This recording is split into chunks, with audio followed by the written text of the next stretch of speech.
गौ तस्करों ने, पशु तस्करों ने समस्तीपुर के थाना प्रभारी की हत्या कर दी है। ये चिंताजनक बात है और ये कहना बगैर जांच के कि गौ तस्कर थे या कौन थे, ये हमको लगता है कि अभी जल्दीबाजी होगी। जांच अनुसंधान हो जाए और उससे पता चले कि ये कौन लोग थे, अपराध का किस तरह के अपराधी थे। और ये चिंताजनक बात है कि अफसर इंचार्ज को पर उन लोगों ने गोली चलाई और इस तरह से गोली लगी कि आज उनकी मौत हो गई। हम सरकार से मांग करेंगे और सरकार का खुद दायित्व है कि उसके सीनियर पुलिस अफसर के साथ इस तरह का माने उनकी हत्या कर दी गई, ये पता लगा करके अपराधी को कठोर से कठोर दंड जो है दिया जाए ताकि आगे माने जो अपराधी हैं उनके लिए नजीर बने। प्रधानमंत्री ने लाल किला के परिचय से तिरंगा फहराते हुए कहा कि 2024 में वो अपने काम का आंकड़ा देंगे। हालांकि बहुत सारे आंकड़े उन्होंने दिए। उन्होंने तुष्टीकरण की बात की, परिवारवाद की बात की, भ्रष्टाचार की बात की। देखिए, प्रधानमंत्री जी भाषण देने में तो अद्भुत है भाई।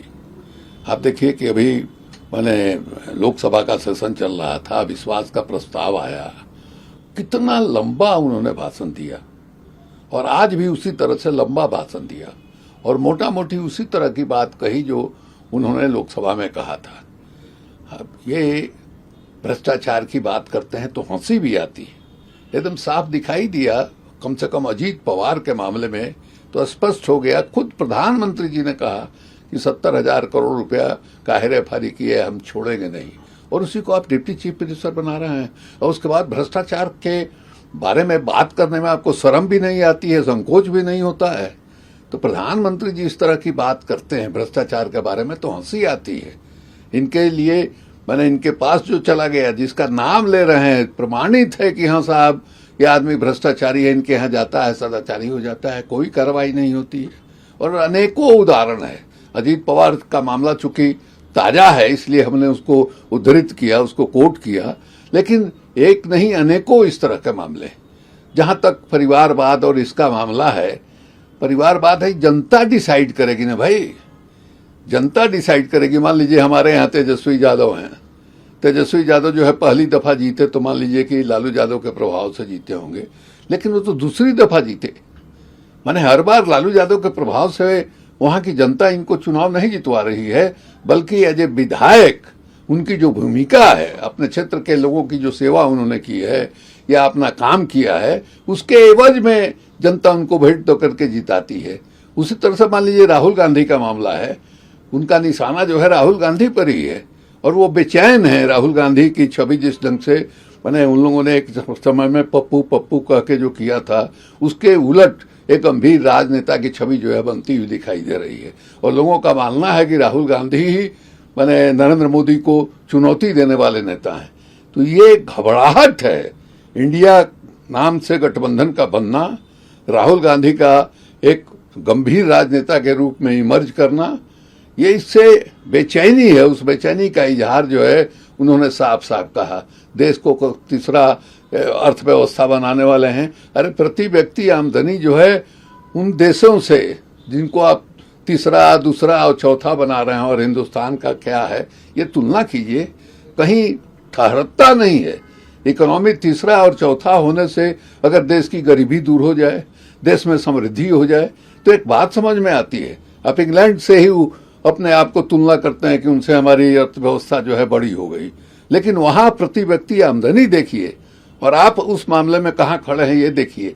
तो ये जनता के आंखों में धूल झोंकने वाली बात है कि हमारी यहाँ हम अर्थव्यवस्था जो है तीसरी हो गई, चौथी हो गई। बेरोजगारी है, उसी तरह से गरीबी है, महंगाई है, इसके बारे में कोई चिंता नहीं है। बगल में दिल्ली के बगल में हरियाणा में दंगा हो रहा है, इतने लोग मारे गए और अभी उन लोगों ने कहा है, जो यात्रा निकला जिस यात्रा में ये झंझट हुआ, फिर मीटिंग हुई, सर्वधर्म समभाव के नाम से मीटिंग हुई और उन्होंने तय किया कि अगले 28 तारीख से फिर यात्रा निकालेंगे। और आपका मुंह नहीं खुलता है। मणिपुर के मामले में आपका मुंह नहीं खुला और इसकी वजह से विरोधी दल के लोगों को अविश्वास का प्रस्ताव लाना पड़ा कि आप खुलिएगा। और उसमें क्या है भाई, 2 घंटा 2.25 घंटा आपने भाषण किया और सिर्फ मणिपुर का नाम माने एक औपचारिकता का निर्वाह किया। मुश्किल से 2-3 मिनट जो है आज भी जो है आपने मणिपुर के बारे में वही चलताऊ ढंग से कहा। ये स्थिति है, इसलिए प्रधानमंत्री जो बोलते हैं उनको बीमारी है, उनको रोग है। वो जो एक होता है कि अपनी आवाज सुनने में अच्छी लगती है, अपना चेहरा अच्छा लगता है, तो वही है, अपनी आवाज को सुनते हैं, उसको एंजॉय करते हैं और उसी नशा में जो है लंबा लंबा भाषण करते हैं। वो कहने की बात है 2024 में क्या होगा ये जनता फैसला करेगी। लाल तेजस्वी यादव ने कहा कि ये घमंड में चूर है और घमंडी का क्या हश्र होता है ये सब कोई जानता है। ये भी तय है कि जो आया हो उसको जाना ही है। ये तो खैर सब कोई जानता है कि जो आया है उसको जाना तय है। कभी अर्श पर कभी फर्श पर। ये जो कुर्सी है मैंने वो अस्थायी किसी की नहीं होती है। ये लोकतंत्र है, जनता की मर्जी से आप वहां बैठे हैं। जनता को जो आपने वादा किया है, जनता को किया गया वादा आप नहीं पूरा करते हैं। जनता आपके वादे को पर भरोसा करके जो सपना देखती है कि हमारी हालत में तब्दीली आएगी, नहीं आती है। वही जनता जिसने आपको उस कुर्सी पर बैठाया था कान पकड़ करके कुर्सी से उठा देती है। नीतीश कुमार जी ने झंडोत्तोलन किया, जदयू ने खुशी जाहिर की कि पहले बिहार के मुख्यमंत्री है जो 17वीं बार झंडोत्तोलन किए और उनसे जो अपेक्षा थी कि शिक्षकों को राज्य कर्मी का दर्जा अनाउंस करेंगे वो नहीं हो पाया। अब नहीं, इस मामले में क्या है क्या नहीं है हमारी जानकारी में नहीं है। हम भी अखबार में ही और मीडिया में ही देखते रहे हैं, बातचीत हुई है, बातचीत सकारात्मक हुई है, इस तरह की बात हुई है। अब क्यों नहीं आज उन्होंने बोला या आगे बोलेंगे कि नहीं बोलेंगे इसके बारे में हमको कोई जानकारी नहीं, इसलिए हम इस बारे में कुछ कहने में असमर्थ हैं।